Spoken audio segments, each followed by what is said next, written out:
Bagaimana supaya kita berakhlak? Yang pertama, yaitu kita berusaha untuk menjadikan Rasulullah sebagai suri tauladan dalam kehidupan. Jadikan Rasulullah SAW sebagai uswah, tauladan kita. Bagaimana Rasulullah berakhlak? Coba baca hadis-hadis Nabi. Kalau Rasulullah lagi ngobrol dengan temannya, dengan seseorang, akhlaknya gimana? Rasulullah SAW kalau ngobrol tuh Pak, disebutkan dalam hadis aqbala wi wajhi bi kulli. Nabi kalau ngobrol sama orang itu menghadapkan seluruh wajahnya ke orang tersebut dan wajahnya berseri-seri. Orang yang melihatnya aja langsung senang. Jadikan Rasulullah uswah hasanah. Bagaimana Rasulullah sebagai seorang suami? Bagaimana Rasulullah sebagai seorang suami? Akhlak beliau sebagai seorang suami ajib, luar biasa. Aisyah mengatakan ketika ditanya, apa sih yang Rasulullah lakukan di rumahnya?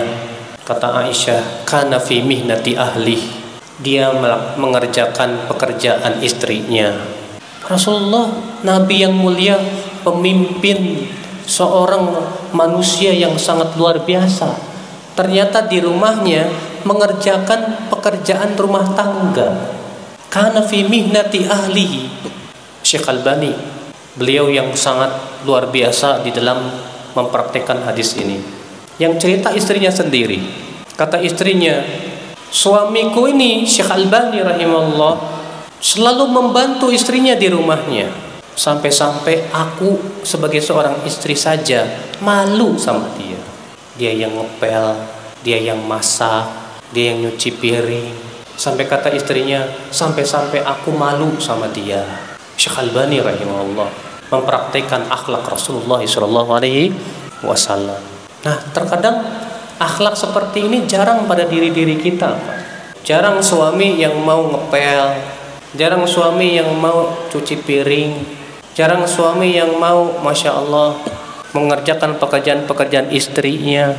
Maka ya akhi azakumullah, coba jadikan Rasulullah sebagai uswatun hasanah kita, suri tauladan. Insya Allah kalau kita menjadikan Rasulullah sebagai suri tauladan, yakin Pak, akhlak kita bakalan jadi baik. Dan kita tidak mungkin menjadikan Rasulullah sebagai suri tauladan kecuali dengan mempelajari hadis-hadis Rasulullah sallallahu alaihi wasallam.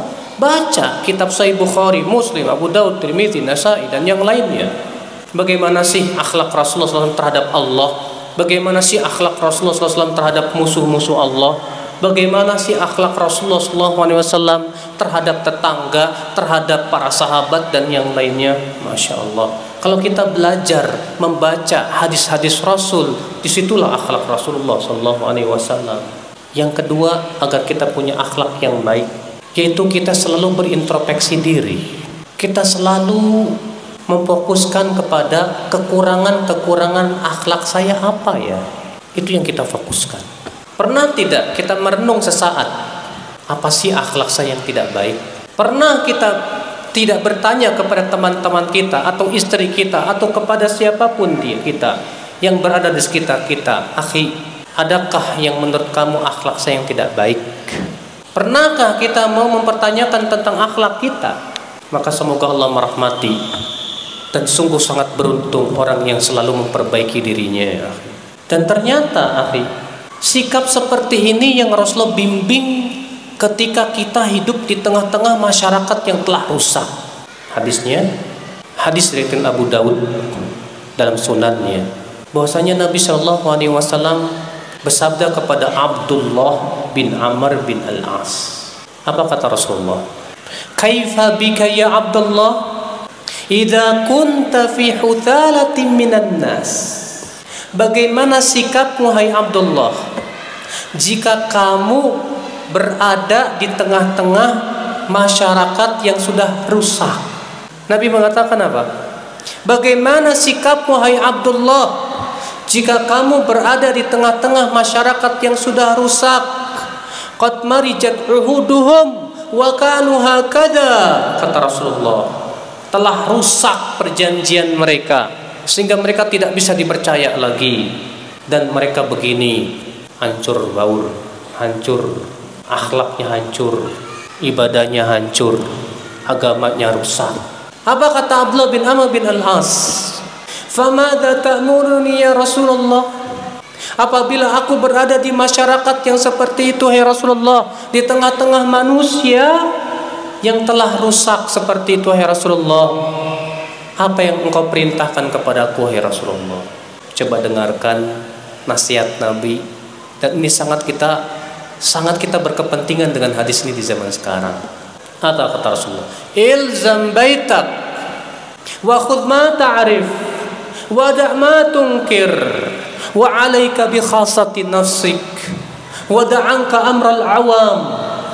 Banyak-banyaklah kamu tinggal di rumah, ambil yang kamu lihat itu baik dan tinggalkan yang kamu lihat itu buruk, dan hendaklah kamu lebih memfokuskan untuk memperhatikan kekurangan dirimu dan jangan kamu fokuskan memperhatikan kekurangan orang lain. Masya Allah. Justru di tengah-tengah masyarakat yang sudah rusak, kita, kata Rasulullah, fokuskan untuk memperhatikan dirimu sendiri, kekurangan-kekuranganmu itu. Jangan kamu fokuskan memperhatikan kekurangan orang lain.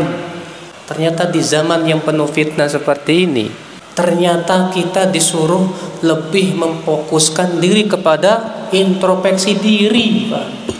Kita berusaha, perhatikan kekurangan kita. Apa kekurangan saya?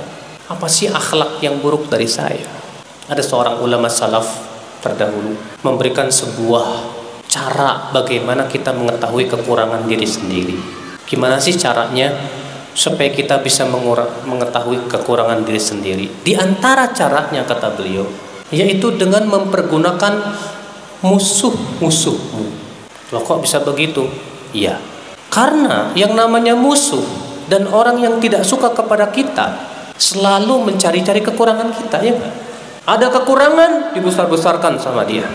Maka dari itulah ya akhi, adanya musuh dalam kehidupan manusia itu untuk hidup kita ada manfaatnya, insya Allah.